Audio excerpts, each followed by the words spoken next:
Olá, sejam bem-vindos ao BizHackcast, o nosso videocast no qual a gente desbrava um pouco da trajetória de líderes e parceiros que estão aqui com a gente. E hoje a gente tem aqui um querido parceiro para a gente conversar.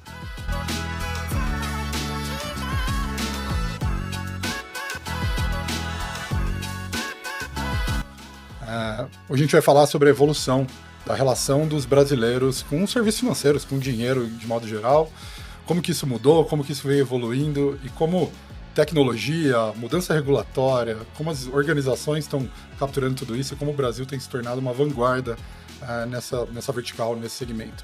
Tudo isso impacta a vida da gente, tudo isso impacta a vida de muitos brasileiros. E hoje eu estou aqui com alguém que vai poder contar um pouquinho para a gente como ele tem visto isso de dentro de uma das maiores organizações do mundo em meio de pagamento. Estou aqui com o Fernando Amaral, vice-presidente de Produtos e Inovação da Visa, e um grande parceiro, um querido. Eu sou o Bruno, eu sou um dos sócios aqui responsáveis pela relação com os clientes de serviços financeiros, também CDO aqui no IME, e vou mediar essa conversa e escutar um pouquinho mais de você, Fernando. Então vamos lá, para a gente começar, queria contar um pouco da sua trajetória e depois te ouvir, a gente bater esse papo. O Fernando tem uma trajetória grande aí, né, de mais de 20 anos no mercado financeiro, hoje na Visa, mas passou por Credit Card, Orbital e Itaú por muitos anos. Eu gosto muito da sua descrição de quando você fala que é um profissional generalista que passa como gestor de negócio completo, então muito legal ter visto todas as posições e papéis que você ocupou, e adoro ouvir você quando você traz para a gente, onde você passa, um pouco das tendências, de tudo que está mudando nesse mercado aqui no Brasil. Obrigado, Bruno. É um prazer estar aqui com vocês, um prazer enorme. Muito bom. Então, hoje, dentro da Visa, uma parceira, uma das maiores organizações do mundo, com mais de 200, até anotei uns números aqui para a gente falar. Então, vocês estão em 200 países, tem mais de 4 bilhões de cartões ou tokens aí emitidos pelo mundo, isso dá quase a população inteira. O número de processamento de transações, tem números super astronômicos, né, de processamento por segundo. Muito legal ter você liderando produto e inovação aqui com a gente. Seja super bem-vindo. O Bruno sabe que a gente bateu uma marca super histórica, assim, 4,7 bilhões de credenciais ao redor do mundo e já tokens, a gente está falando mais de 11 bilhões de tokens ao redor do mundo. Então, realmente é uma coisa inacreditável, assim, que a gente constrói esse ecossistema com todos os nossos parceiros e clientes. Muito legal. E tem o número de, como que é, transações por segundo, né, que vocês falam. É gigantesco, né? É gigantesco. O nível de processamento é incrível. Realmente, a infraestrutura da Visa, obviamente, por uma empresa global e um nível de latência, né? Tem que dar uma resposta muito rápida, né? Na hora que o consumidor está usando as nossas credenciais, realmente é impressionante, é muito bacana. Muito bom. Hoje, então, mas hoje na Visa, mas uma trajetória super, super longa e diversa ali em grandes empresas, né? Queria que você contasse um pouquinho pra gente, um pouco da sua trajetória, carreira, onde você está hoje, quais são os desafios hoje do Fernando como indivíduo, como líder de uma grande organização. Claro, é um prazer. Você já disse um pouco, né? Eu tenho mais de 20, 25 anos de experiência no mercado de pagamentos e mercado financeiro, né? E é engraçado porque eu trabalhei períodos longos, eu acredito muito em trajetórias mais longas, para gerar aprendizado, gerar valor, gerar segundas ondas de aprendizado, terceira onda de valor, então eu acredito muito em períodos um pouco mais longos, até porque por causa de questões culturais, né? Não é trivial você se identificar com uma cultura, gerar valor e até influenciar essa cultura para melhorar. Então, como você disse, passei pela Credit Card, Orbital, Itaú, estou na Visa hoje, e para compartilhar, eu acho que eu guiei minha carreira sempre à procura de duas coisas: desafio e aprendizado. O primeiro, sem dúvida nenhuma, desafio. Então, desafios me motivam. Então, eu passei por áreas muito diversas, buscando desafio e aprendizado.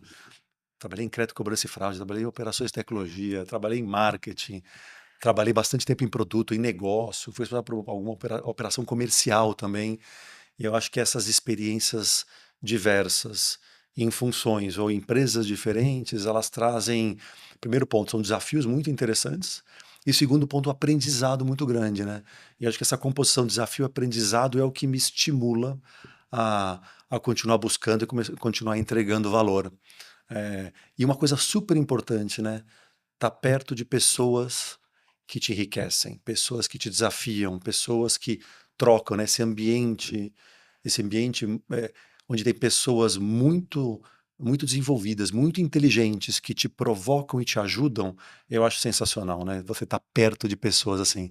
Então, a minha carreira foi muito delineada essas três vertentes: desafio, aprendizado e, de fato, trabalhar com pessoas que eu possa ajudar e que possam enriquecer a minha trajetória como profissional e como pessoa, obviamente, né? Porque a gente cresce muito dentro do ambiente profissional. Muito bom. A gente recebe alguns líderes aqui que a gente tem o privilégio de conversar, e em comum é muito legal ver que todos eles falam muito do ciclo de aprendizado como um principal escada para o seu desenvolvimento, que foram momentos importantes na carreira, né? Então é legal ver que você passando por diferentes áreas, isso foi que foi fortalecendo e talvez trazendo a liderança que é hoje, a referência que é para a gente hoje nesse mercado. Ah, obrigado, você é muito gentil com as suas palavras. Mas eu queria reforçar esse aspecto, né? Eu falo isso o tempo inteiro. Eu, como um gestor de negócios ou de produto, eh, tem uma parte que é muito vinculada à estratégia, direcionamento, né? A perspectiva de cliente, que é uma parte muito importante, talvez seja uma das partes mais importantes da minha função, do meu trabalho. Mas eu sempre dei uma prioridade enorme, sempre entendi que talvez a parte mais importante do meu trabalho é gerir pessoas e liderar pessoas, né? Então, e eu diria que desde os primórdios da minha carreira, eu comecei como estagiário, eh, e depois eu comecei a perceber o quanto pessoas que sabem lidar com pessoas, estimular pessoas, desafiar pessoas, apoiar pessoas, como fazia muita diferença, mesmo quando você está gerenciando projetos, né? Então, desde sempre eu fui muito focado em me desenvolver em aspectos de gestão de pessoas e liderança, porque no final do dia a gente está lidando com pessoas o tempo inteiro. Primeiro com você mesmo, né? Que eu acho que é um aspecto super importante, você ter muita consciência e walk the talk, como todo mundo fala, né? Saber o que você está falando, mas ser exemplo em primeira pessoa. Então, ter muita consciência de quem você é como líder e pessoa, para você poder trabalhar com pessoas e ajudar as pessoas de maneira verdadeira, né? E muitas vezes acolhendo, apoiando, muitas vezes cobrando ou incentivando. Então, essa arte ou essa técnica é uma coisa que eu faço muito questão de reforçar aqui, porque eu acho que um dos principais papéis que eu tenho hoje na minha função é exatamente gerir pessoas e liderar pessoas. Ah, vou aproveitar e vou pegar talvez uma pergunta que eu vou fazer mais para o final desse papo, que daí eu já trago agora, porque a gente gosta de entender um pouco desse papel de liderança, antes da gente entrar no nosso tema central. É, fa- Queria ouvir de você um pouquinho do líder há 15 anos atrás, há 18 anos atrás, pro Amaral agora. Acho que o que tem de mudança, que é de contexto, que você acha que foi importante na sua trajetória, que você acha que agora você aprendeu e que está sendo importante para o seu papel? Bruno, eu acho que tem algumas coisas muito. Eu acho que primeiro o papel esperado dos líderes nas organizações mudaram muito quando você pega uma perspectiva de 10, 15 anos atrás para agora, né? Antes existia aquela expectativa que um líder, uma pessoa mais sênior, devesse tomar todas as decisões, tinha que dar o direcionamento de maneira bastante monocrática ou sozinho, que tinha que ter uma visão de futuro muito aprimorada. Então era uma exigência muito grande para uma pessoa só. Eu acho que isso mudou muito, eu acho que isso de maneira muito positiva mudou muito hoje, né? O papel da liderança hoje, obviamente tem um papel super importante de ajudar a construir o futuro, de ajudar a construir essa visão de futuro, uma visão de estratégia, continua sendo um papel fundamental, mas o que mudou muito é que você constrói isso com o seu time. E eu acho que talvez dos principais papéis, acho que isso sempre foi verdade, mas é mais verdade hoje, é você como líder saber quando você tem que liderar e quando você tem que ser liderado. Porque tem discussões, projetos, iniciativas ou alguns aspectos que claramente você vai ser o líder de uma conversa. E tem outros que você não é a pessoa que tem mais conhecimento na sala. Tem pessoas com mais conhecimento, mais profundidade que podem contribuir mais para a discussão. Então, eu acho que uma das principais mudanças de papéis que eu vejo que aconteceu na liderança nos últimos 10, 15 anos é você saber ser liderado, ter consciência de quando você tem que fazer esse papel, você saber reforçar a pessoa que está liderando, a gente usa muito aquele termo de um líder servil, né? Uhum. É saber servir a sua equipe, saber servir ao seu negócio. Então, esse é um aspecto super importante, acho que mudou muito e mudou para o bem, porque ninguém consegue fazer nada sozinho, né? Nunca conseguiu de fato, mas tinha uma expectativa de que conseguia, e eu acho que se limitava muito a Peso grande. criatividade, limitava a inovação. Hoje você conta com toda a sua equipe para fazer para construir construir a estratégia, construir a visão de futuro e discutir temas específicos. Então, eu acho que esse é um dos papéis mais importantes que mudou muito e eu acho maravilhoso, né? Que eu acho, uma das maiores, um dos momentos que eu tenho mais satisfação quando eu estou trabalhando é quando alguém da minha equipe, alguém de outra equipe da empresa, com conhecimento mais profundo, está liderando todo mundo, porque ele de fato é o líder daquele assunto, daquele tema. E eu acho que isso traz uma diversidade de conhecimento, de visões e uma visão mais democrática e de construção conjunta, que eu diria que há 20, 30 anos era muito menos aberto. Hoje em dia é muito rico e muito sofisticado. Bom, a hora que você lidera, traz a visão, a hora você só facilita, né? Exatamente, exatamente. E você tem que saber se colocar nesse papel, porque muitas vezes, se você quer liderar uma coisa que você não deve ser o líder, você mais atrapalha do que ajuda, né? Então, você se colocar num papel de servir, de apoiar, é super importante, porque a pessoa, tem outra pessoa que tem que liderar aquele assunto. Muito legal. E isso olhando de dentro da sua carreira, né? Olhando para dentro das organizações, a gente fala um pouco dessa mudança. Mas vamos trazer um pouco da pauta agora, da gente falar eh, do mercado brasileiro. Acho que a gente vive num país que instabilidade econômica tá na página do jornal, tá hoje em dia, antigamente jornal impresso, hoje na nossa mão, no celular. Todo dia a gente tem uma notícia sobre instabilidade. O brasileiro acostumou a conviver com a instabilidade econômica de alguma forma. E a gente viu a mudança da relação dos brasileiros com dinheiro, com pagamentos, com serviços financeiros. Queria que você tentasse fazer Uhum. uma combinação entre o que mudou e como que isso está presente ainda na vida dos brasileiros. A instabilidade econômica está presente na nossa vida? Isso tem alguma relação com todas as mudanças que a gente passou na nossa relação com o dinheiro? Essa é uma ótima reflexão. E super complexa, né? Então eu vou tentar Super, aqui dar minha imagino, contribuição, que é imagino. meus 10 centavos sobre essa conversa.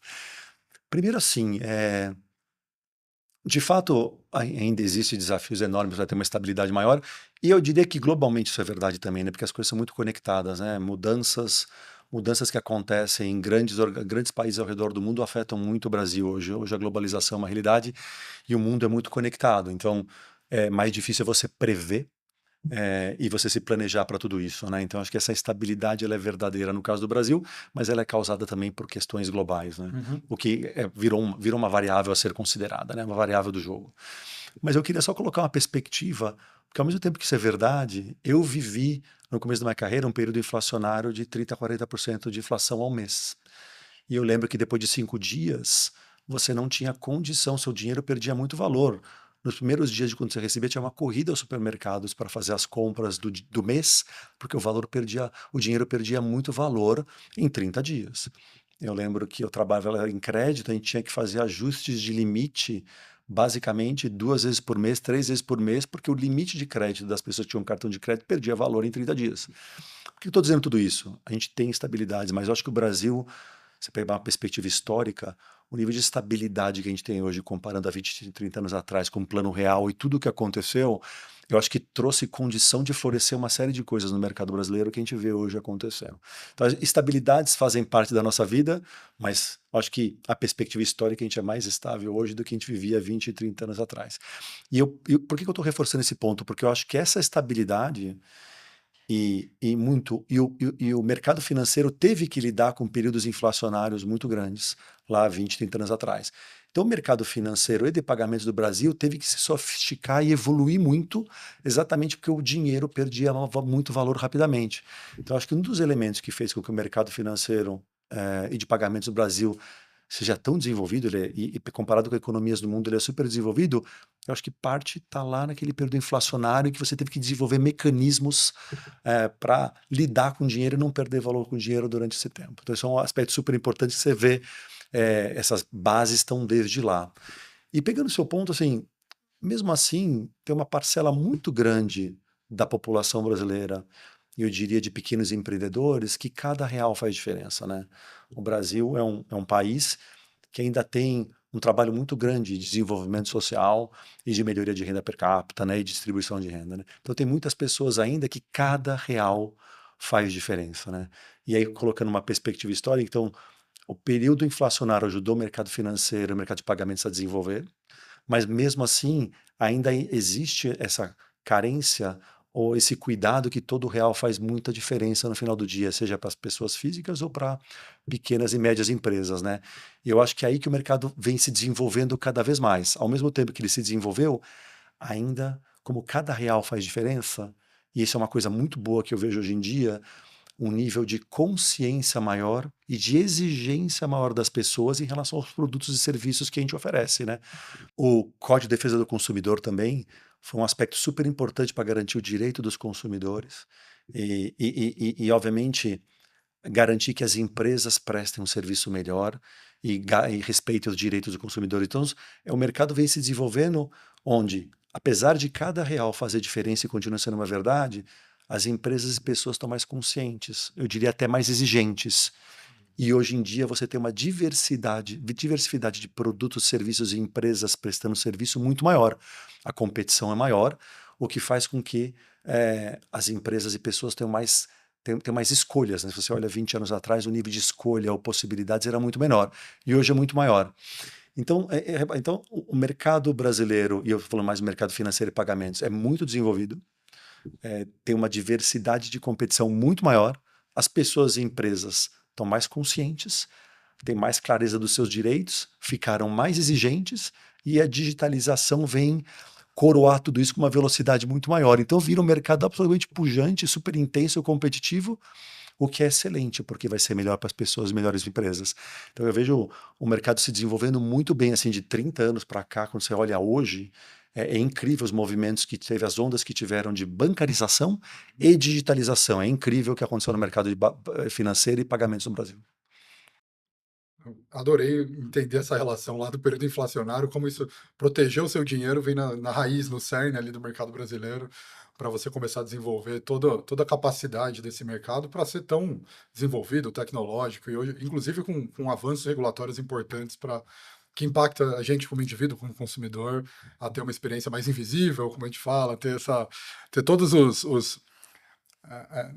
não vou chamar de privilégios, mas essa poder ter essa expectativa mais alta porque estão entregando esse serviço para a gente como consumidores. Oi, sabe, Bruno, que você falou um negócio que eu faço questão de reforçar aspectos regulatórios, né? O Banco Central tem um papel fundamental no desenvolvimento do mercado financeiro de pagamentos brasileiro, que é um banco, é uma entidade muito profissional, que tem uma visão de futuro muito clara e vem estimulando e cobrando que o mercado se desenvolva exatamente em prol da competição, para baixar custos e para servir melhor a pessoas e empresas. Então, quero reforçar esse ponto que você colocou, porque o regulador tem um papel fundamental nessa jornada inteira e tem um papel fundamental também no desenvolvimento futuro do mercado.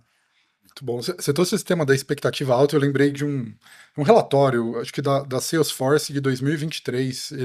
Ele traz um dado do mercado brasileiro.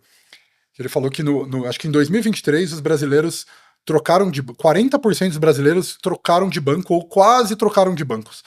E desses brasileiros que trocaram de banco, 70% deles mencionam que um dos critérios da escolha era pela experiência digital desses bancos. Como que você avalia isso e como que você está vendo isso hoje? É incrível, né? Sabe que a gente estava conversando um pouco antes, né? A gente acabou de fazer um estudo de principalidade na Visa para entender melhor os atributos que fazem um consumidor escolher produtos e serviços do mercado financeiro de pagamentos como um todo. E o primeiro aspecto, o fator principal de principalidade é exatamente a experiência digital muito bem desenvolvida, né? É engraçado. Primeiro, a experiência digital, depois veio, obviamente, questões relacionadas a crédito, né, que é super importante, seja limite de crédito cartão ou outras possibilidades de crédito que uma pessoa tem dentro do mercado financeiro como um todo, seja numa fintech, seja dentro de um varejista que distribui produtos de crédito, ou seja nos bancos. Então é impressionante como a digitalização ela virou um aspecto primordial de definição de principalidade realmente no mercado brasileiro. E mais importante do que isso, que eu acho que é um instrumento super interessante, É um aspecto super importante, é a velocidade com que o consumidor espera que essa experiência se desenvolva. Então, os ciclos estão cada vez mais rápido, a exigência está cada vez maior, e uma coisa super importante, a possibilidade de comparação é cada vez maior. Então, hoje o consumidor consegue comparar com muito mais facilidade experiências digitais de empresas que Uhum. abordam ele e oferecem serviços financeiros. Então, eu acho que o ambiente ele fica super rico para exatamente continuar colocando o consumidor como centro de todo desenvolvimento de experiência e produto e serviço, mas obviamente coloca um desafio muito grande para todas as empresas para se desenvolverem cada vez mais rapidamente e gerarem mais valor nesse mundo digital. Então é impressionante como o aspecto digital ele virou prioritário. E tem um aspecto super importante que ele está por trás disso também. Está implícito que a experiência digital ela é mais barata e tem um custo menor para o consumidor. Então, não aparece claramente a questão de preço, precificação dentro dessa pesquisa, mas a gente sabe, olhando os indicadores, olhando os comentários, que dentro do aspecto de digitalização está embutido a percepção de que tem que ser mais digital, a experiência tem que ser melhor e, obviamente, junto com isso tem que ser mais barato para o consumidor ou para as empresas. O que, de novo, volto naquela discussão que cada real faz diferença dentro do Brasil. Então, esse é super interessante como a experiência digital virou o principal aspecto de principalidade na escolha de produtos e serviços aqui no mercado brasileiro de financeiro de pagamentos. Muito interessante. A gente olhava para esse lugar da experiência digital quase como a ponta da pirâmide, a cereja do bolo, né? Impressionante, E a né? gente está falando isso agora como uma base, né? Como, lógico, junto com tarifas menores, com tudo que cada real importa, isso é básico, mas a experiência digital está se juntando nesse lugar. Muito E bom. essa perspectiva de você construir realmente uma experiência digital a partir da perspectiva do consumidor e pensando em todos os aspectos envolvidos nessa experiência, né? É, tinha, eu acho que um falso dilema há um tempo atrás, que o fato de você ter uma pessoa interagindo, você talvez não precisava se aprofundar tanto na experiência, porque a pessoa daria conta de resolver e Uhum. discutir todas as dúvidas que aquele cliente tem. Então tinha esse falso dilema, que nunca foi verdade, porque a pessoa que estava se relacionando com o cliente muitas vezes não sabia o que responder em determinadas situações. E hoje é muito interessante como, quando você constrói uma experiência, você pensa tanto no caminho feliz, e você tem que pensar muito no caminho feliz, né? Tudo que pode não dar certo, todas as dificuldades que o cliente pode ter para construir uma experiência melhor. Então, o desenvolvimento, como você vê as experiências sendo construídas no Brasil, você vê evoluindo, né? Quando a gente olha 10 anos atrás para agora, é incrível a evolução que teve, né? E por isso que se tornou o principal fator de principalidade no mercado brasileiro. Bom, já quando a gente emenda isso, a gente pensando no que mudou para a expectativa do consumidor, do nosso cliente, do outro lado, você tem as organizações. Então, vocês, como Visa, vocês estão dentro de todos os grandes bancos, neobanks, adquirentes, varejistas, que são clientes emissores Visa hoje. Então, vocês acompanham de dentro, né, o que está acontecendo nessas organizações. E com todas essas mudanças, e acho que muito habilitadas por infraestrutura de o BaaS, o Banking as a Service, que habilitou o Embedded Finance, todo esse movimento, acho que deu mais opções para os consumidores. E cada vez mais serviços ao mesmo tempo, né? Então você tem um banco hoje, ele tem múltiplos, ele tem um ecossistema de serviços. Você tem os varejistas com serviços financeiros também. Como que você está vendo a velocidade dessas organizações para conseguir lançar e acompanhar tudo que precisa ser feito? Como que está mudando? Eu acompanho e para mim é uma velocidade incrível, assim. Então eu queria ver vocês estão acompanhando toda essa vasta amplitude de clientes, como que está isso para vocês? É engraçado, Bruno. Eu vou falar o que eu ouço do mercado e converso com bastante pessoas. E é uma perspectiva também da Visa. Eu acho que a sensação de todo mundo é ninguém consegue dar a velocidade que gostaria, né? A sensação de todo mundo, eu acho, é pela velocidade tão grande, por múltiplas camadas de inovação acontecendo ao mesmo tempo, eu acho que a sensação de todo mundo acho que tem a sensação no final do dia que está devendo alguma coisa, né? Que não conseguiu dar velocidade ou desenvolver a experiência na velocidade e na qualidade que precisava, né? O que eu acho muito positivo, assim, se você pensasse há 20, 30 anos atrás, as empresas elas inovavam, desenvolviam produtos a partir de um ponto de vista muito interno, uma perspectiva muito interna Uhum. de problemas e dores da empresa, não necessariamente de problemas e dores do consumidor ou das empresas, né? Isso mudou radicalmente agora, né? Porque você tem contato direto com o consumidor, a digitalização e todo esse movimento fez com que a cultura fosse cada vez mais centrada no cliente. E quando você faz isso, você está em contato direto o tempo inteiro. Então, todos os nossos parceiros, o ecossistema inteiro de pagamentos no Brasil, todos os bancos, estão em contato diário, né? Isso é uma coisa maravilhosa, né? Antes você contava com pesquisa para falar com o cliente. Isso continua sendo verdade, né? A gente faz muita pesquisa estruturada, mas todo mundo tem que estar em contato com os seus clientes todo dia, o dia inteiro. E quando você faz isso, você percebe o quanto tem de oportunidade de desenvolvimento e dores.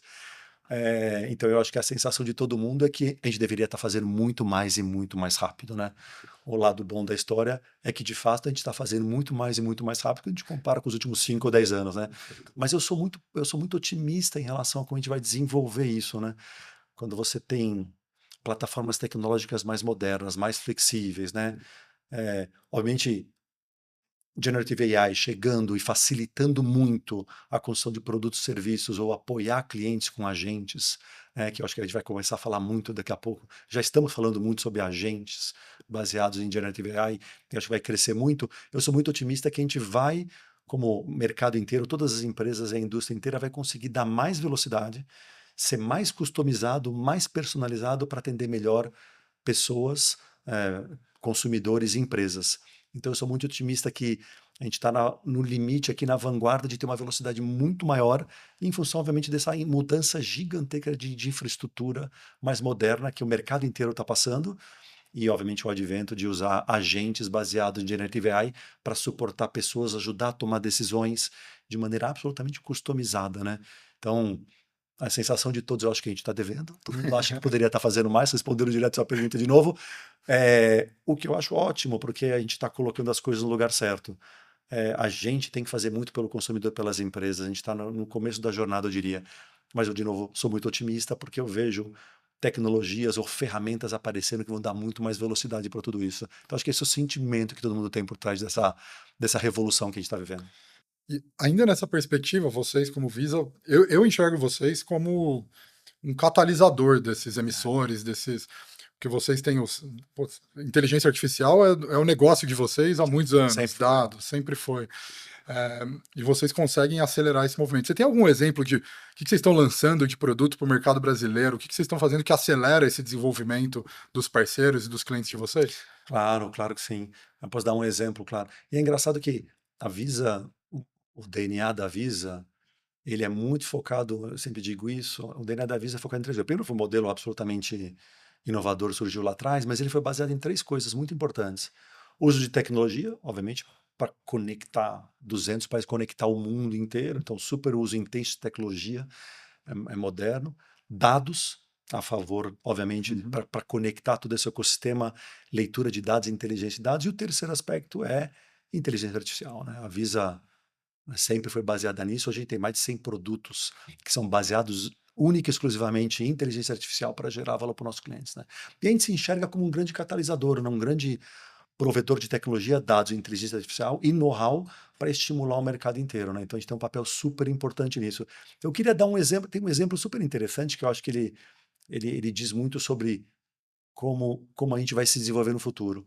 A Visa, obviamente, faz um trabalho super importante em desenvolvimento da VisaNet, né? Que é esse modelo que a Visa tem conectado no mundo inteiro, aqui no Brasil super forte, né? Mas a gente entende que a gente pode usar tecnologia, dados e inteligência artificial a favor não só da Visa, da VisaNet, mas a favor de outros ecossistemas, outros arranjos. A gente entende que o modelo de negócio da Visa ele tem que ser mais diversificado. E se a gente pode ajudar a resolver dores de outros arranjos, outros esquemas, outros modelos, a gente vai fazer isso. Então, 2 exemplos que eu posso te dar. O primeiro é, a gente está trazendo aqui para o Brasil, a gente já está em estágio avançado aqui de uma ferramenta de detecção de fraude para ajudar o Pix a detectar mais fraude. Então, de novo, a gente, nessa lógica de catalisador, né, que você falou, e de trazer tecnologia, ajudar as empresas a se desenvolverem, como a gente tem muita dado e muita inteligência, então, por que a gente não pode ajudar o Pix também a se desenvolver e reduzir fraude? Então, esse é um exemplo claro que a gente está trabalhando aqui no mercado brasileiro de maneira super intensa.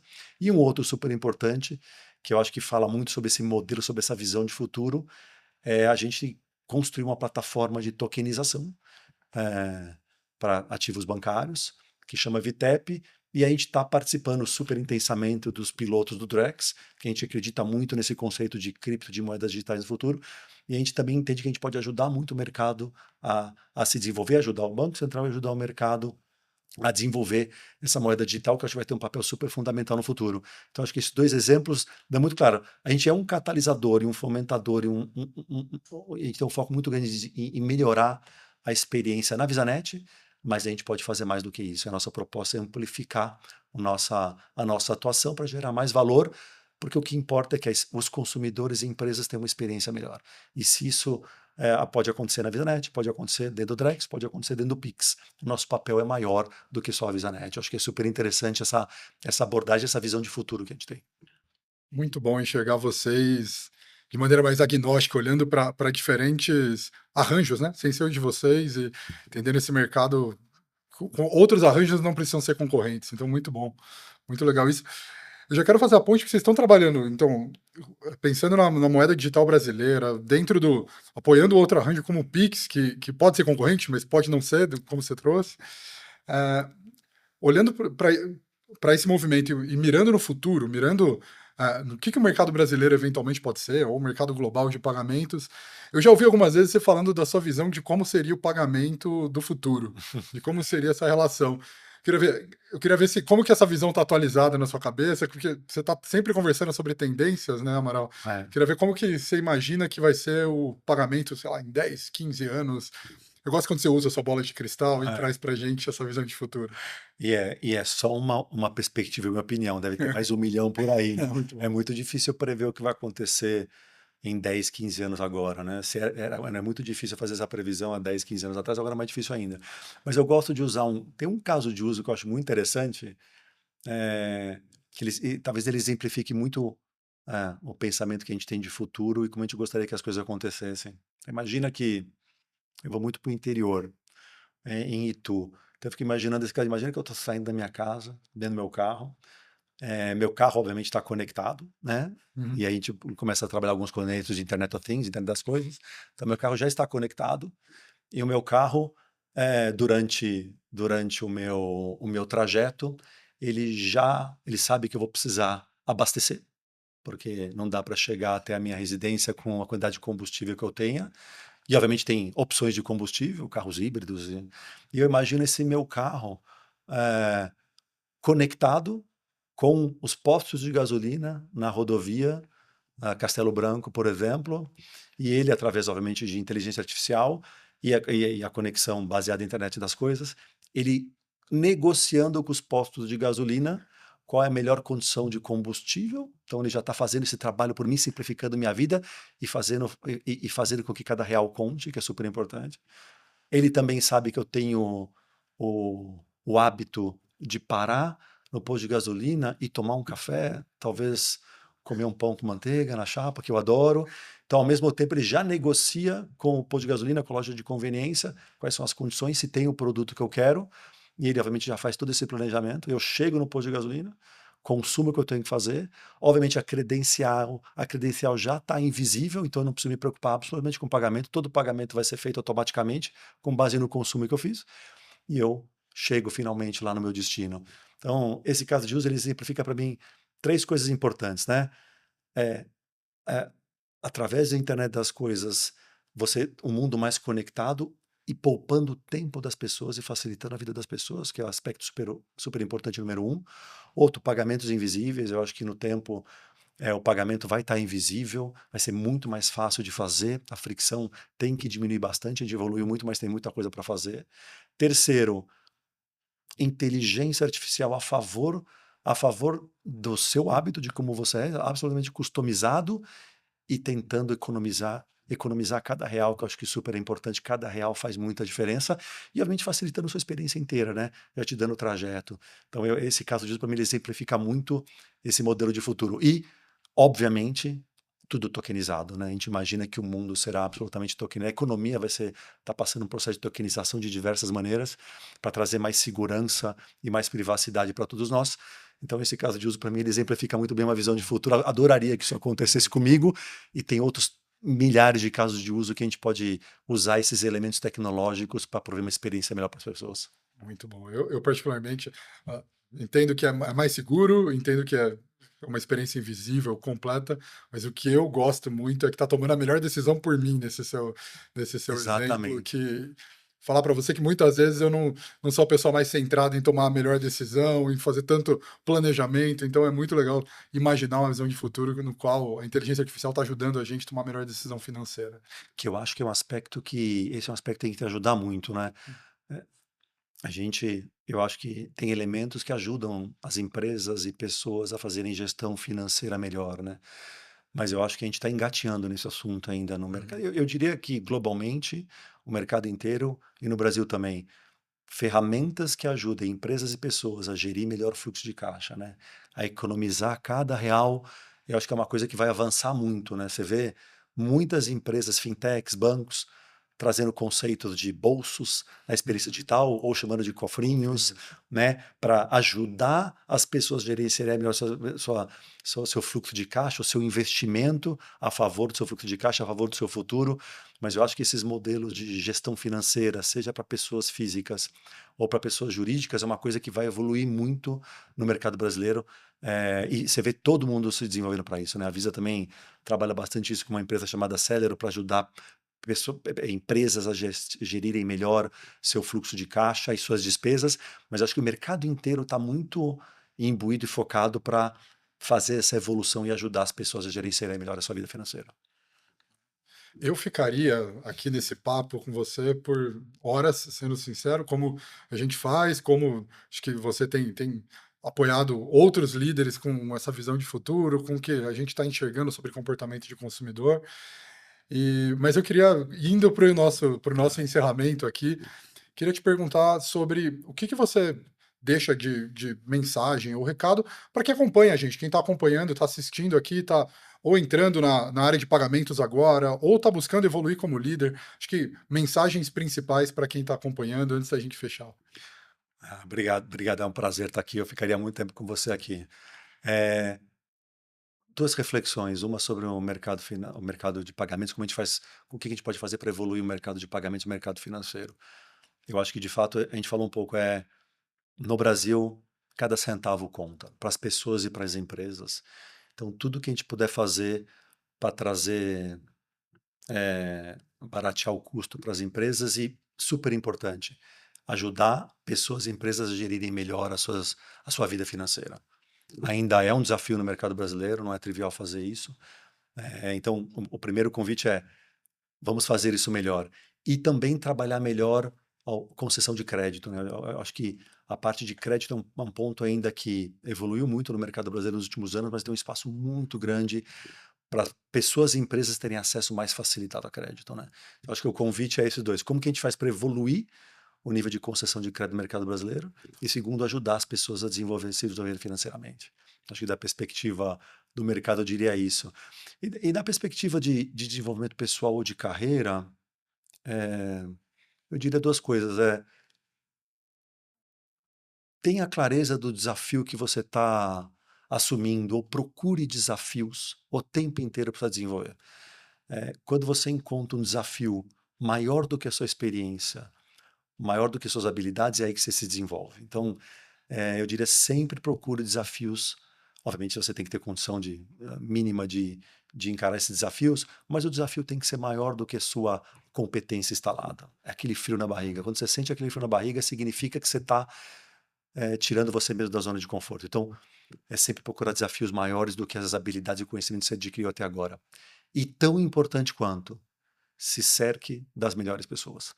Então, você tem que se cercar de pessoas inteligentes, pessoas que possam contribuir para o seu desenvolvimento, se questionar, te desafiar, no primeiro ponto. E segundo, experiências e habilidades diversas, né? Porque eu tenho alguns skills, como eu digo sempre, eu tenho muitas virtudes, mas eu tenho muitas dificuldades, como qualquer outro profissional, né? Eu estou longe de estar pronto, eu nunca estarei pronto, na verdade, né? Eu posso ajudar em muita coisa eu preciso ser ajudado, né? Ninguém é perfeito em todas as dimensões, então você se cercar de pessoas que também são muito inteligentes, que vão te desafiar, que vão te questionar, que vão trabalhar em conjunto com você e, como eu disse, habilidades diversas, porque experiências diversas para você trazer uma visão melhor de futuro, uma visão melhor do que as pessoas e empresas precisam. Então, eu diria que são as duas coisas. Desafio maior do que você das competências que você adquiriu até agora e se cercar de pessoas muito competentes e com experiências muito diversas, habilidades muito diversas, que é aí que você consegue inovar e ser bastante criativo. Muito bom. Acho que estou me sentindo cercado de uma pessoa que aqui me ajuda no meu desenvolvimento. Espero que vocês também, que estão acompanhando a gente aqui no podcast, no nosso videocast, acompanhem aí o Amaral. Acho que ele é uma referência para o mercado de pagamentos aqui no Brasil. Acompanhe nas redes sociais do próprio Amaral e, de fato, tem algumas entrevistas muito legais, que espero que essa seja uma delas, que vocês gostem. A gente tem hoje 12 episódios, além desse aqui do BizHackCast da WIMI, com outros líderes que, assim como o Amaral, estão, de fato, transformando numa era digital. Acompanhe a gente, sigam os outros episódios e agradeço ao Amaral, agradeço a todos vocês que acompanharam a gente. Sigam a gente, tem o nosso canal no YouTube, isso aqui vai estar disponível também no Spotify. Muito obrigado, um abraço a todos. Um abraço, Amaral, até mais. Obrigado, Bruno. Prazer estar aqui. A IME é uma parceiraça da Visa. É um prazer estar aqui junto com vocês.